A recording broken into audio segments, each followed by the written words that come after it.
Wednesday Night Rugby on Off the Ball. With Vodafone, official sponsors of the Irish rugby team. Team of us. Everyone in. Now, you're very welcome along. It's Heineken Champions Cup semi-final weekend. We are very much looking forward to this. We have Rory O'Connor of the Irish Independent here in studio. Rory, thank you for coming in. Good show. And Keith Wood, you're there. I am here. How are you, Joe? Good man, very well. We have a cracking weekend to look forward to. Before we do that, just to touch on the latest on the Israel-Folau saga, and it's now definitely going to turn into a saga. So Australian Rugby have this afternoon confirmed that Folau has made a formal intention to contest his dismissal. Initially, Rugby Australia said he committed a high-level breach of the players' code of conduct, which warranted his sacking. Well, Folau has said, OK, I want a code of conduct hearing. And this is going to melt into the next couple of weeks. Code of conduct includes, by the way, that every player use social media appropriately, treat everyone equally, fairly, with dignity, regardless of gender or gender identity, sexual orientation, and you must not bring your team or rugby into disrepute.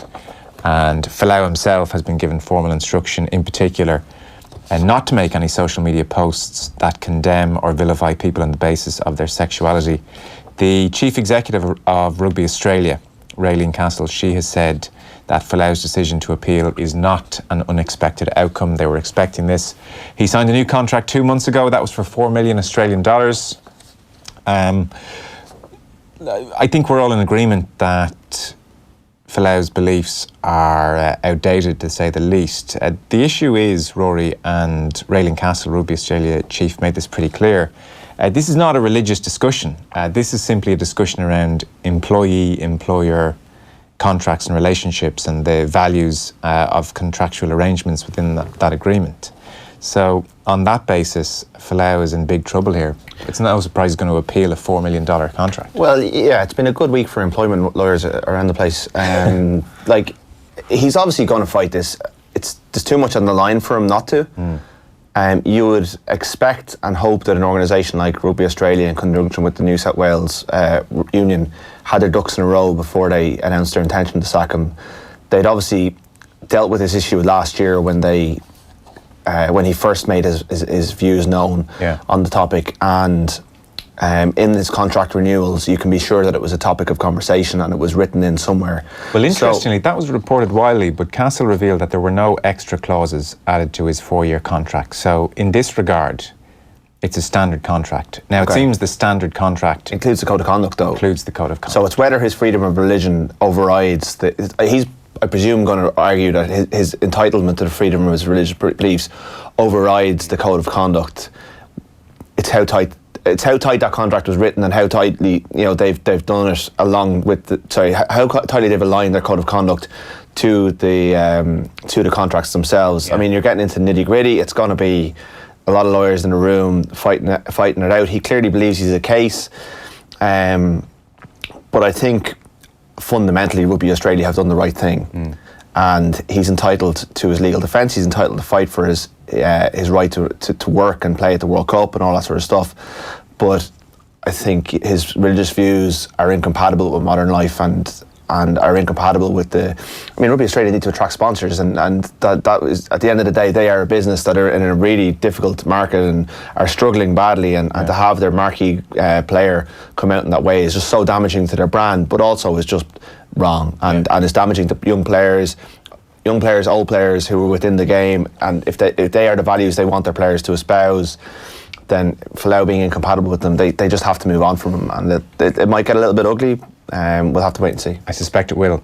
Castle did say that, by the way, although there were no specific clauses in Folau's contract, they did have a number of meetings in the build-up to the signing of his most recent contract, and they were documented meetings. They kept minutes, and he was verbally warned about his conduct on social media. Keith, nobody is saying he's not entitled to hold these views. That's a key point to make here. And regarding freedom of expression, Israel Folau is not going to jail here. There's a higher threshold. That's what I think Rugby Australia is trying to establish. Yeah, I think it's incredibly complex, and it's part of the modern world of immediate access to media, immediate access to social media, that people can give their views anywhere and people can pick it up. And I think it becomes very difficult then when you're a representative of a national side and you have certain things and ideals that you're supposed to uphold within sport. Makes it incredibly complex. And so whether he's entitled to have those opinions, which he is entitled to have them, it's where is the line drawn on respecting the rights of other people and not being hurtful or hateful to other people. And I think that's the situation, that lack of inclusivity element comes into it. And having warned about it in the past, I think it'll go into an immediate battle, because it was interesting that from the first comment he made back after the first censure of a week ago or whatever, was that they were looking that it was impinging on his religious rights. So it's trying to figure out where the law, an updated law on free speech features in relation to your right to be able to be religious or any particular religion and to espouse those beliefs externally. It's very, very complicated. No, it is, and that will be an arbitrary line to find, and it will probably be an ever-changing arbitrary line as society evolves. Well, I think so, but I think we're at a particular nexus in technology and in the world where, in the last 20 years, those rights are being put under huge pressure because of the technology. And it's interesting to see that it's happening in rugby, and that this is the conversation that's happening, that rugby seems to be at the forefront of it. So, but it is something that maybe the laws that are written in terms of rights were not fit for purpose for the amount of technology that's out there at the present moment in time. Yeah. Well, on the technology point, I suspect Stuart McCall is kind of scratching his head saying, how the hell has this landed on my doorstep? Billy Vanapola wrote, there just comes a point when you insult what I grew up believing in and you say enough is enough. Man was made for woman to procreate. Was that the goal? No. Saracens have taken the same route that Rugby Australia took last April when Israel Folau first made similar comments. And they've given him a formal warning. They've called it a serious error of judgment. He's been warned about his future conduct. They've given him a chance, effectively, Rory. They have. I think Mark McCall's been a little bit disappointing on this. He's kind of said no one wants to hear my views. And as the leader of the Saracens organisation, as the director of rugby... that was disappointing. I would be disappointed by that. I think he's entitled to do it. He's employer. There's obviously employer-employee stuff going on there. But, there are very few players in rugby who have come out over, since Gareth Thomas did it all those years ago. There is still a culture. If we presume that statistically there are gay rugby players out there, there is, there is still a culture where they don't come out until they're at least retired. And for the head of that leading club to basically play neutral when his marquee player makes those comments is a little bit disappointing from my perspective. And Saracens have a chance to take a lead on this a little bit, and they haven't. And they've lots of talented players. Billy Vanapola is one of the best players in the world, just like Israel Folau is. Marquee player feels like the key phrase you used there. Absolutely, yeah. If it was a squad player, you'd wonder. Now Saracens, again, he's an employee, and there is. Rugby Australia have almost established a one strike and you're out policy here. In that, 2 strikes and you're out. That you will be given a second chance, and maybe that's fair enough. But maybe that is fair enough, because it is tricky terrain, and it's very. It is tricky. Going to say, "Come on, why can I not express myself?" It is tricky, but Nick Heath, the English commentator, who's openly gay.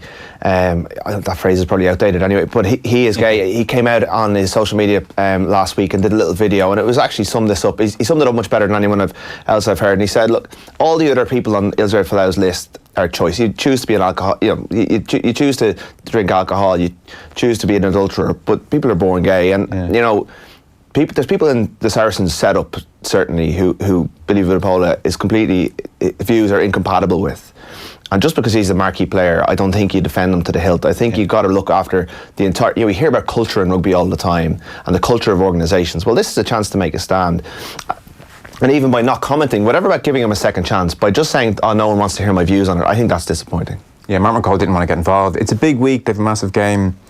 But I think it's a fair comment to say he might have said a bit more. Cheika handled it really brilliantly. And what's actually clear from Cheika's comments is, regardless of how this case plays out, he's not going to play for Australia again. He may well get his $4 million and that will be paid grudgingly, or there may well be a settlement. But even if Folau wins the case, Cheika made it pretty clear that we can't pick this guy again. He's done from an Australian point of view. Do you want to have, Keith, you want to weigh in before we move on slightly on the Saracens situation?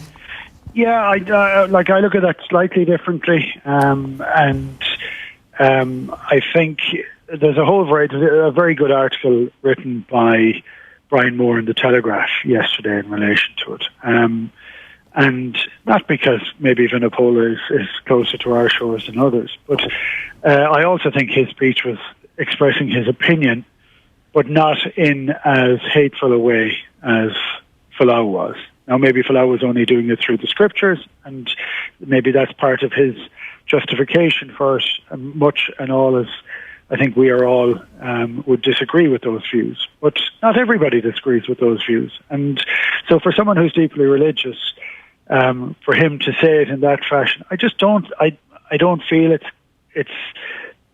I think it's kind of down the list in severity of what was said. I think he has been open to a lot of criticism very, very quickly.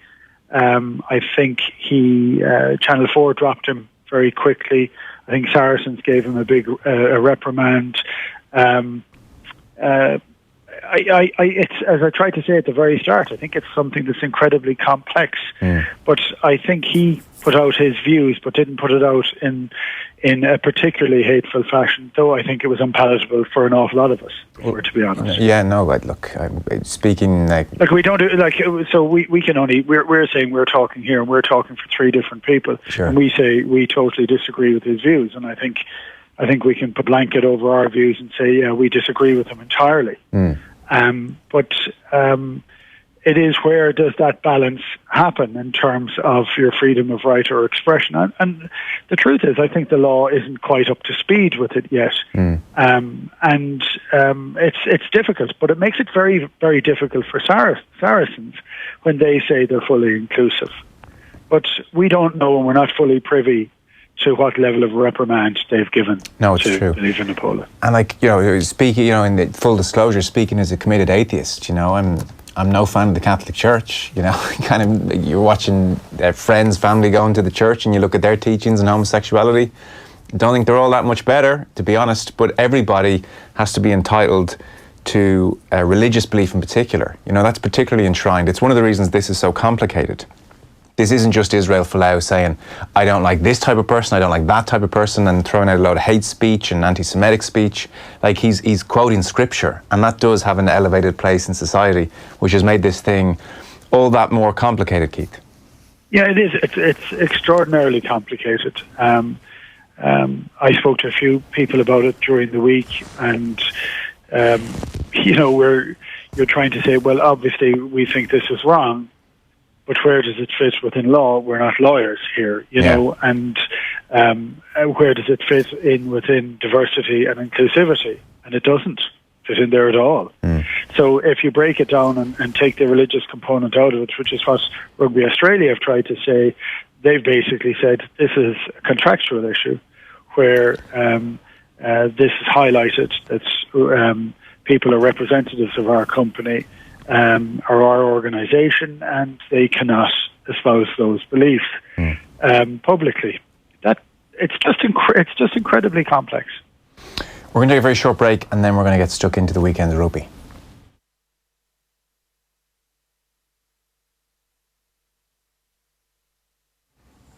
Welcome back. Keith Wood still with us. Rory O'Connor of the Irish Independent still with us. Saracens against Munster at the Ricoh Arena on Saturday. Leinster against Toulouse at the Aviva Stadium Sunday. Wayne Barnes, the referee. Just over 40,000 tickets sold. Latest count at the Aviva Stadium. About 600 fans or so from Toulouse.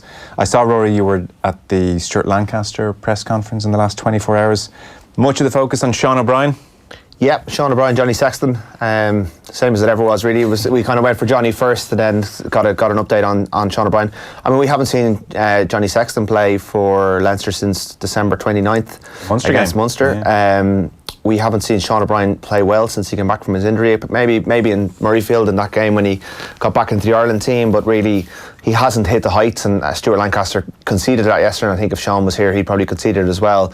But Stuart Lancaster's point was, A, he gets the sense that he's close to getting back to the heights that we kind of know and respect, and B, they didn't need him to do it because Dan Levy is gone and Josh Sean-Fair is gone for the season. Leinster are down to Shawn O'Brien, and you know it seems strange to say that, but you know I think if the two other players were fit, Shawn O'Brien probably would be struggling to make the match day squad this weekend. And there's a lot of that at Leinster this week. There's a lot of players who we know are excellent players who've delivered on the big stage before, but we haven't seen it for a little while. And I think that's the big concern with Leinster this week, that on paper and based on their 2 games against Toulouse this season, they are justifiably favourites. They're at home, they're the champions, but we need to see it before we can really believe it, I think. Keith, lots of big names back. So Robbie Henshaw played the guts of an hour against Glasgow at the weekend. Devin Toner played. Johnny Sexton, as we've said, is back. Tyke Furlong's knee is going to be okay. Just in your personal experience as someone who would have come back from injuries right throughout your career, with Shawn O'Brien in mind, and he's not a young player anymore, I presume it got harder to come back with little or no rugby and get up to speed very, very quickly as you got older. That must be something that diminishes with age. Yeah, I'm going to partially disagree with you. That's good. There. I mean, on my last one, which was before the World Cup in 2003, I had a few operations, got overweight deliberately, so that I could try and pile on as much muscle as possible. No running, no real fitness, different times maybe, different policies, and then had to try and work that off in time for the World Cup. And I remember playing a game and Eddie O'Sullivan left me on for 60 minutes when I really could have come off after about 45, and I was absolutely sucking diesel after 60. But I was fine. And it took time to recover afterwards. But I think if you can get your head in the space to perform, you'll drive your body that bit further. You will be able to. The problem for Shawn O'Brien is that there's a whole litany of different injuries that he seems to have had. And also, I think when you look back at the Leinster team, some of the guys who've been injured quite a lot with different injuries and have played a huge amount of really big, high-level rugby over the last 3 or 4 years. And I think in many respects, a lot of those guys are just waiting to get to the end of the season. Now, they still want to win, but they need to have a period of time where they're able to just go and train and not have to get back for a game. But I look at Shawn O'Brien this season, and I don't think he has hit some of the heights of the past. He absolutely hasn't. But I still think he has often played very well in that period of time. Not as well as he would have liked us. And the game against Scotland. He came back. Yeah. He got criticised for 2 or 3 things, but I actually thought he put in a huge shift of work. Yeah, that was I think that was his best game at the Six Nations. Really. Yeah. So it's the idea of being able to get your head right to it, to get the negativity out there that he's a bit older and he's a few injuries and he mightn't be able to do certain things. Well, if he isn't able to do them, he shouldn't do them. He should concentrate on doing the things he can do and doing them at the standard that he's able to do them. And you limit your game and you change your game. And I know we've mentioned this before. I made absolutely certain that I didn't offload out of the tackle in the last 2 years or 3 years of my career, because that was where I was at my weakest point. If I got tackled trying to offload and I landed on my elbow, my shoulder was going to go again. So I didn't tell anybody about it, of course, but I ended up tucking in my elbows an awful lot. You know, whatever chance you might have had of getting a pass off me at the start of my career was gone by the end of it, because you just couldn't do it. But you had to concentrate on what you were able to do. And if that was good enough for the team and the team wanted to have you, well, that's fine. So I think if he maybe takes out certain elements of his game and try and concentrate on what he is still able to do at a Shawn O'Brien level, I think he can have a huge impact on the team. Okay, well, that's O'Brien. Robbie Henshaw in this fixture last year against Scarlets came back after a long break and was outstanding at the Aviva Stadium. Devin Toner's not a man reliant on fast twitch muscles. You would think he'll be able to truck around, and obviously his line-out work will be as excellent as ever. Tyke Furlong's knee seems to be okay. So all eyes on Johnny Sexton, as ever. He's just massively important for Leinster.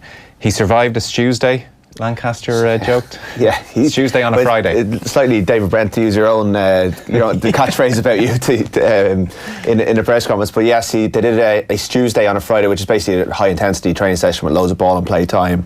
That Leinster have become renowned for in the time Lancaster's been at the club, and Sexton got through that. He's trained fully so far this week, as far as we're aware. Although last time we thought he was in the mix, and it was on the eve of the game that it kind of came to light that he was going to miss out. So you hope, just for Sexton's sake. I mean, the last reference point we have for him is that game in Cardiff where he was at war with himself, and things just started going terribly, terribly wrong. And you just want a new reference point. You want to see him back to where he was a week before that against France, because he was very good that day. You want to see him running things. You want to see him just back to being Johnny Sexton of 2018 rather than the one we've seen in 2019. You hope that this bit of win, Leinster said it was very precautionary to leave him out of that Ulster game, which was a risk. You'd hope that they've given him the time and space to get everything right, whatever the problem is. I think it's a quad strain, is what they're saying. Whether he's been out in Santry to kind of work on that area again, because that's kind of been the root of all of his issues the last couple of years. Yeah. You just hope that he's got all those things back, and he's moving well, and that he's able to run the show. Because if he's still fighting with his body and fighting with himself, and arguing with referees, he's not leading the team in the way that they need to be led. And as captain, which was an extra bit of responsibility he got this season, they looked to him even more than they ever did before. And Nassay was gone as a touchstone for, Nassay was the one who set the tone for them so often in these big games and these big weeks. They look to Sexton now, and if it's not 100% with Johnny, you just fear that there's other factors going on, that he's starting to bollock people who possibly don't deserve it, or he's raging at the ref, or things are just starting to go wrong. So we've no evidence that it's gotten better, but except for the body of work that he's put in before this year, and the old classes permanent line that people trot out about him. But he is 33 now, I think. He's on the back of an injury and at a bit of rough form. Yeah. And for Leinster's sake and Ireland's sake, they need him back fit and firing, because there are too many. Leinster have not hit the heights of last season, and that to me is a concern, because Toulouse, while they're loose in the extreme, are able to do wondrous things, as they proved when they beat Clermont 47-44 at the weekend. Yeah. It is a European fixture, therefore we are having the Scott Fardy, Jamieson Gibson Park, James Lowe discussion. 3 into 2 don't go. Yeah. We can take it almost as read that Scott Fardy plays. He's of the 3 who tends to be in. You're grimacing even as I say that. Can we not even get that far in the debate? I think this season Fardy has probably missed out, because Toner and Ryan has got to such a point that he is the first name in the team sheet, and now Toner's back. So do you go for your reserve second row or your reserve scrum half? I'm not sure. They were giving nothing away on Monday or yesterday when they were doing a press conference. I think Lowe just gives them that extra bit of fire. So are we now saying Lowe has to play, really? I would personally pick him, but if you go back to, Dave Kearney's in really good form, Adam Byrne hasn't let them down, and this is probably a game where you want to go in and make no mistakes and have a really strong kicking game, rather than one where you want to get involved in offloads and stuff, because that's where Toulouse are at their most dangerous. So maybe they go with the less risky options. But I think in that Ulster game, they just missed that bit of fireworks that Lowe gives them. Lingering memory as well of the Stockdale non-try of Adam Byrne and Jordan Larmour not covering themselves in defensive glory. No, Dave Kearney made his way back brilliantly, and in fairness, he's playing his way back into unbelievable form, which is a little bit of a forgotten man. Scored that try at the RDS against Toulouse. Yeah, absolutely, and then there's obviously the Rob Kearney, Jordan Larmour conundrum as well. Do they go back to the security of Kearney, or do they go for it? They've got a lot of options. Yeah. If they leave Gibson Park out, it's Nick McCarthy or it's Hugh O'Sullivan. I think Nick McCarthy's been deregistered. I think it's Hugh O'Sullivan. Has he been deregistered? I think so, because he's only just back from injury. Unless there is scope for them to register a player, I think, this week. But he was deregistered early in the season to make room for someone else. Hugh O'Sullivan, when he was injured, 6 minutes of Champions Cup rugby. Yeah, it's a big risk. But they brought Max Deegan on for his European debut against Saracens last year. So they are willing to back young players if they feel they're ready. But I think they do like Gibson Park's ability to come off the bench and change the tempo, especially if they do get into a position where they're chasing the game a little bit. Yeah. He is a player who can make a big difference. Okay. On the wider point of Leinster, Keith, this is going to be a real litmus test of where they are in 2019. Lancaster was asked about their general form, and it was interesting because he said I mean, he went on and talked through the whole season. But he said, I think people's memories are reasonably short because the Wasps game we played, some outstanding rugby, I thought, like that was their first game of the campaign. That was back in October. It is a while ago now, and he talks about the 2 Bath games. The first one didn't go very well. They played well at the Aviva, beat them by 40-odd points, which is fair. We beat Toulouse at home. Then we put 40 points on Wasps away. The Ulster game, he said, is lingering in people's minds. When for you were Leinster last really in their groove across an 80-minute performance? It's funny because I actually don't take the fact that Leinster have been poor. I think they've had a really bad injury run this year to key players, and that affects them heavily. But I also thought that they won the Pro 14, or they qualified from their Pro 14 conference so early that they've taken the foot totally off the pedal. And I think we've seen that in the performances afterwards. And you often wonder why there's no such thing as a non-test or a dead rubber, because these are like dead rubber matches. Rugby is an incredibly physical game, and there has to be something in it at the end of the game. You have to be doing it for a reason. And in many respects, their reason has been blooding players and trying to get other players and players back from injury. So I thought that was Ulster's best performance of the season, and Leinster still won. So they weren't entirely firing. I think a lot of the players came back from the Irish camp being a little bit deflated, and I think they got their victory. So I don't have that sense of the sort of the negative element that goes around it. I do think Leinster become a far more potent team when Devon Toner's in the side, because it gives a higher sense of security around line-out ball, and Leinster are very, very sharp off line-out ball. So I think they were at their best in the couple of matches before Christmas, and I think since then they haven't needed to be. And in many respects, by winning their conference so early, it has given them the opportunity to almost have a down period of time. So I would expect them to be incredibly sharp. Yeah, maybe. I mean, look, I accept the point totally. That said, if Jacob Stockdale puts that ball on the ground, they're in big trouble in that game. Now, they do have big names back this weekend. Toulouse, 2 defeats in 23 games. The Claremont game Rory mentioned at the weekend was insane, really, 47-44. Yeah. Dupont played at 10. I mean, it seems like he can do whatever he wants. Intimac did come on. Colby's in great form. Guiton scoring tries. So we know about their attack. And then defensively, you'd have to say they did remarkably well in that quarter-final against Racine as well. 14 men after Zach Holmes was sent off. They played the guts of an hour with 14 men against the top scorers in the top 14. I love Toulouse. I love how they play. I love the energy they bring to the game. I love the skill, the fast feet, the throwback to the French alternative attacking line, coming from 15 yards back, which, you know, when it's different, when it's used new again, it's entirely different, and it puts pressure on defences to try and figure out exactly what lines people are running. There's a sense of freedom to them, to how they're playing. I have to say their performance last weekend was like barking crazy. It was a great game and pretty phenomenal. I think Leinster will have to be at their best, beat them, but I expect Leinster to be at their best. I expect Toulouse to not give up because they haven't had that sense of freedom for quite a while. I think they're on their way, they're away from home, and we would say for all the French teams that come away from home, they tend to give up if things don't go well for them. The manner in which Toulouse play kind of belies that idea. They're able to score from anywhere. However, I do think Leinster, if they put a really good defensive performance in, can starve Toulouse of a lot of that game. I mean, but they need to have the highest level of accuracy. I mean, this is a game that would be a perfect final. The opportunity of winner takes all. But I think Toulouse have been out of the top three for a while. I think they'd like to be able to say, actually, this is a free one for us. Let's have a go. Let's be the Toulouse we've been for a lot of the season, and let's just attack every single thing. And it could be for an absolute cracker. But I would expect Leinster to be at the top of their game. I really would. I just think for the manner of the last few weeks, I think every single thought, conversation has been about this weekend. Yeah, fair enough. And they certainly denied Toulouse possession at the RDS in January. Rory, final thoughts on this game?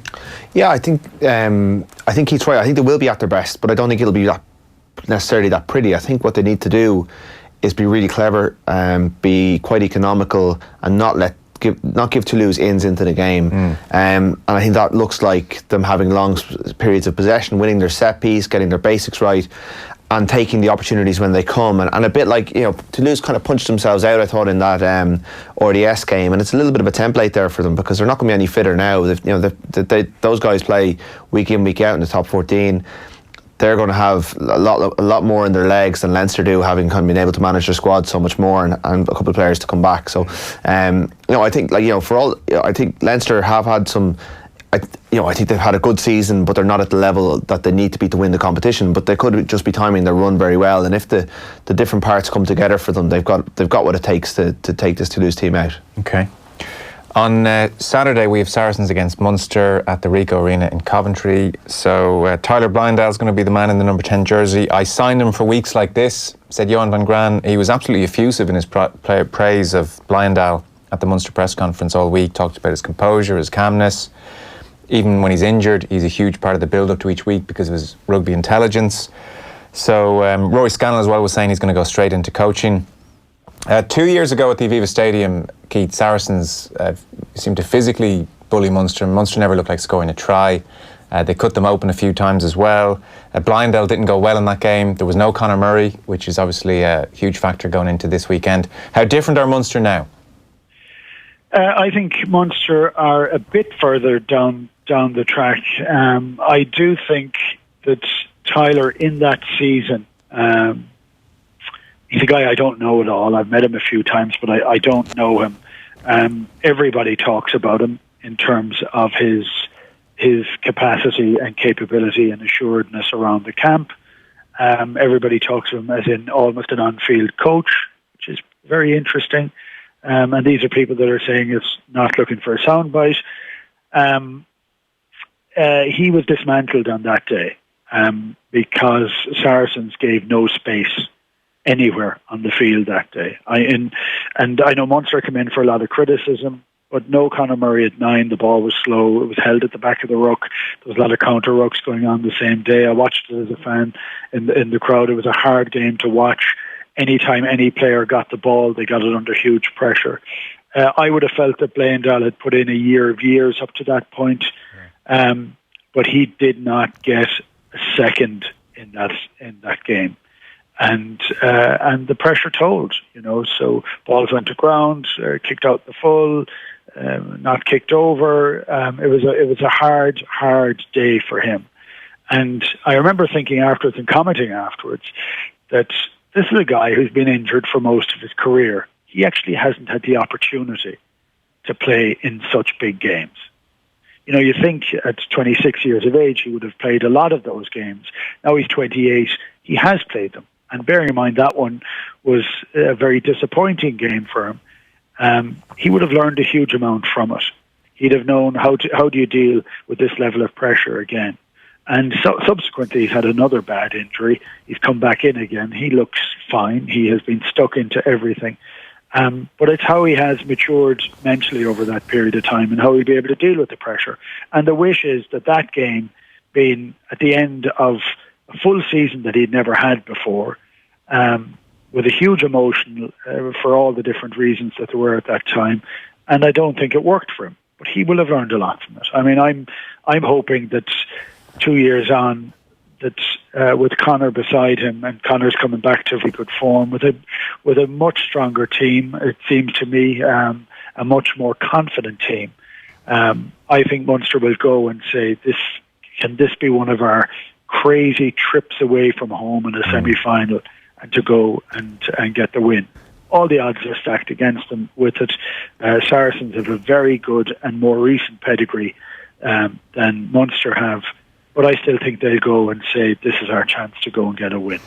If you're just tuning in, it's Wednesday Night Rugby with Keith Wood and Rory O'Connor. Our rugby coverage and Off the Ball is brought to you with Vodafone. Team of us, everyone in. Rory, Owen Farrell, Liam Williams, Brad Barrett's back, the Vunipola brothers, Sean Maitland, on you go. This is a pretty awesome team, Saracens, to say the least. It is.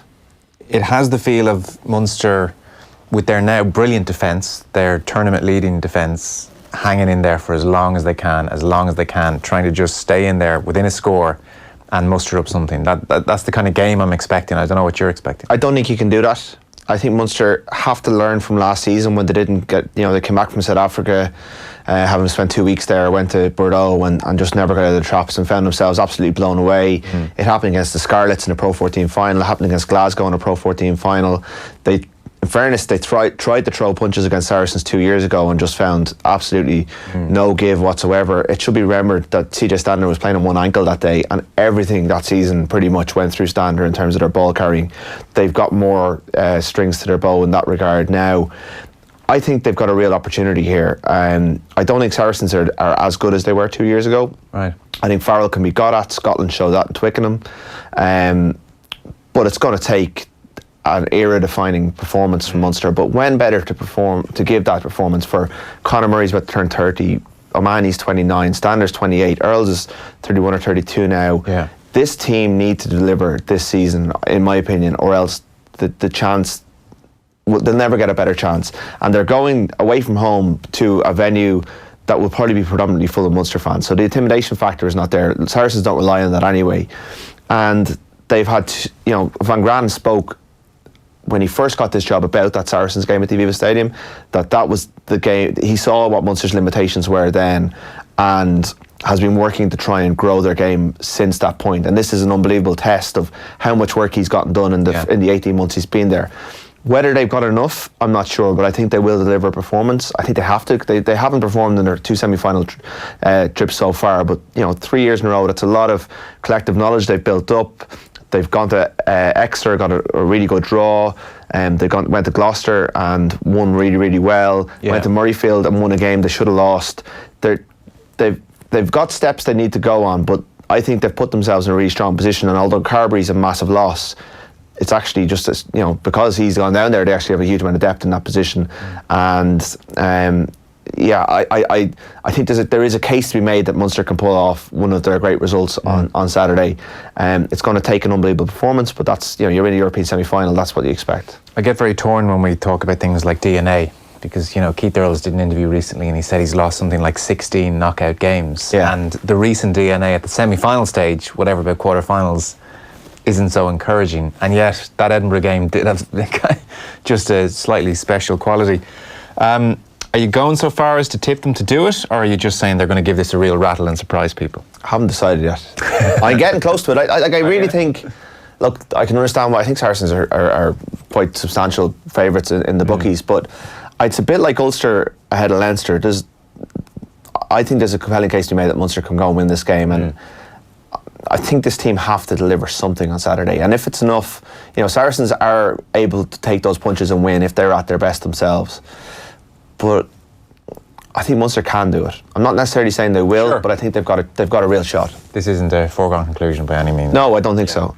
We'll get to some of your Heineken Star comments, by the way, on Friday when we'll announce the winner. You can keep them coming in on Facebook, but we're just running shy on time. Keith, are you willing to stick your neck out, or ultimately is the head going to rule the heart here? Why the hell not at this stage, honest? What do we want? That's the kind of analysis we want, Keith. Why the hell not? Yeah, well, we want an All-Irish final. It is insane that we've never got one, isn't it? Yeah. It's Ulster fans statistical anomaly. Ulster fans will be texting in. Sorry, okay, Leinster Ulster 2012. Yeah, sorry. It's an anomaly we haven't had Leinster against Munster in a European final. Okay, that's a good side step there, Joe. It is because their histories didn't fully overlap. When things were going very well for them, and is this the time when it might? I don't know, but sure, why wouldn't? That's what I'm going to go for. I'm going to say that Munster are going to have one of those crazy days that they so often have, and after a period of time when they do happen, you have to stop saying that these are kind of miracle matches, because they happen a bit too often. So for Munster, they need to have a couple of them, right? Because Leinster would still be favourites if that were to happen. But I think why not? I do think Leinster will hit top form at the weekend, because I think they have the time to. I think there's enough of bitterness in Munster from that loss a couple of years ago. I think the players are a bit older, a bit more mature, a bit more savvy. have done a lot since then. And I think they would be looking at this as an opportunity. And that's what I would ask for. If both teams take it as an opportunity and meet the pitch of the game very early, I think they both have a chance to go through. Okay, well listen, when Munster win at the weekend, we'll kick off the montage next week with that final answer from you there. That's how we'll do things. Thanks a million. I should have been more succinct. Good luck. Keith Wood there. And Rory O'Connor of the Irish Independent, who will be at both games for the Irish Independent over the weekend. Thanks, Rory. Cheers up. Wednesday Night Rugby on Off the Ball. With Vodafone, official sponsors of the Irish rugby team. Team of us, everyone in.